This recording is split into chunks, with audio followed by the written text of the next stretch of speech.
Hey guys, what is going on? This is Travis P11. I'd like to welcome you back to the channel. Well, just a little while ago, TFB Television posted their shooting footage and video of the new Ruger 57 or Ruger 57 pistol. And this is a new 5.7 millimeter pistol that Ruger's going to be selling here shortly. I'm sure we're going to see more details on this at SHOT Show soon. So what I wanted to do is just real quick take a look at the Ruger website and just see what they have to offer for this pistol, get maybe the specifications of it out there to my viewers and so on. Just taking an initial look at it as it is in this the screenshot that we have here, you can see the front and rear serrations. Kind of looks like an elongated Security 9 pistol, but there's a lot more enhancements on this than what you see in the Security 9 series or the Ruger American series. First things first, front to back, looks like we've got a fiber optic front sight up there. We've got front serrations and a Picatinny rail. I got a trigger guard that's got some ribbing on it. Looks like you've got that trigger blade safety. Takedown appears to be pretty simple. Flip the lever down like many other semi-automatic pistols that are out there.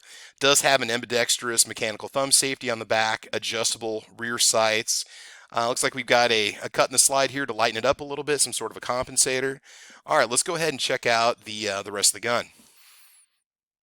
Okay, as we go further down the website here, we've got a couple different versions. You've got a state-compliant version with a 10-round capacity, non-compliant version, or just a regular version, I guess you could say, is going to be 20 rounds. Barrel length is 4.94 inches, caliber is 5.7 by 28 millimeter, and the model is 16401 or 16402. MSRP on that looks like it's going to be $799. So let's get into the specifications a little bit more. Grip frame is made out of high-performance glass-filled nylon. Overall length is 8.65 inches. Barrel material is alloy steel, black nitride finish, which is really good. Like I mentioned before, fiber optic front sight, rear sight's adjustable, black oxide slide finish. The slide width is 1.20 inches, the height's 5.60 inches, 8 grooves in the barrel, 1 to 9 inch right hand twist. Available in California, no. Available in Massachusetts, no. Suggested retail of $799. It does have a single action style trigger to it. Let's see what else they mention about it down here. All right. And it does have some cuts in the slide there for some sort of an optic on the top, a red dot, RMR, etc. Windage and elevation adjustable rear sights. We did mention the black nitride treatment. Textured ergonomic frame provides a secure and comfortable grip.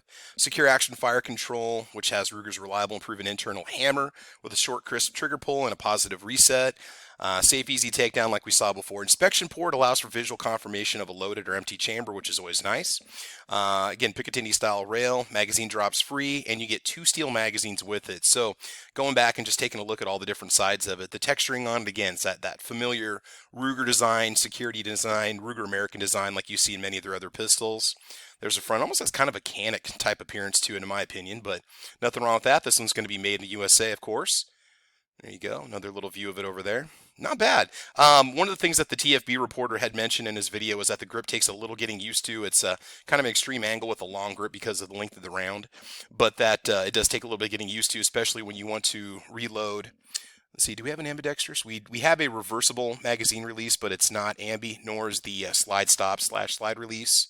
Okay, it's going to be one-sided, preference or preferred for right-handed shooters, but again, looks like that magazine release is going to be reversible. But again, like you said before, the reporter had mentioned that he did have to break his grip in order to swap out magazines, but you do have a 20-round capacity. So now you're going to ask the question, why is Ruger actually making this? What's the point? Well, for one thing, if you want to get an FN 57 pistol, we're looking at, I don't know what they cost, $1,100 new, something like that. Used, I can get them locally for a little over $800. With an MSRP on this one of $799, it's hard telling what it's actually going to sell for, out of the street price or out of the gun store. We're probably looking at anywhere between maybe $650, possibly a little bit less, $699, maybe $749, which still saves plenty of money over the FN. Again, you're going to get pretty good Ruger quality with this model. The 5.7 round being a little expensive, around $25 for a box of 50 if you go federal, if I'm not mistaken.